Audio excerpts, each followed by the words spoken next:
இப்போ விவசாயத்துல இவ்வளவு பிரச்சனை இருக்குன்னு நீங்க சொன்னீங்க. அத தீர்வு காணணும்னா, உங்களோட பாயிண்டா நீங்க என்ன சொல்ல விரும்புறீங்க?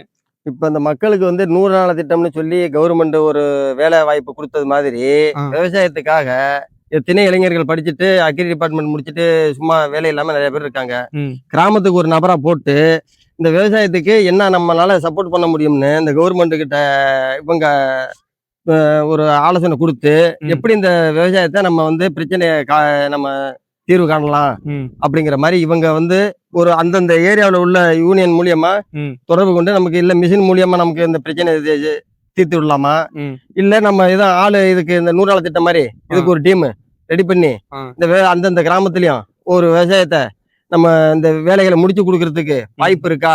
அப்படிங்கிறதுக்கு வந்து இந்த கவர்மெண்ட் நமக்கு சப்போர்ட் பண்ணா ம். கொஞ்சம் நல்லா இருக்கும்.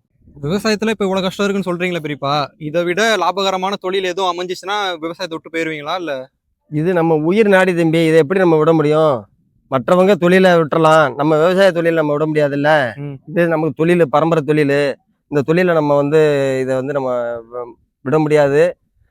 அந்த விவசாயமும் நம்மள விட முடியாது. நன்றி தம்பி. நன்றி பெரியப்பா. இவங்க சொன்ன கருத்து நம்ம நடைமுறைக்கு சாத்தியமா இருக்குமான்னு கமெண்ட்ல சொல்லுங்க. மேலும் இது போல அப்டேட்ஸ்க்கு நம்ம சோழநாடு பிளாக்ஸ் ஐடியா ஃபாலோ பண்ணிக்கோங்க.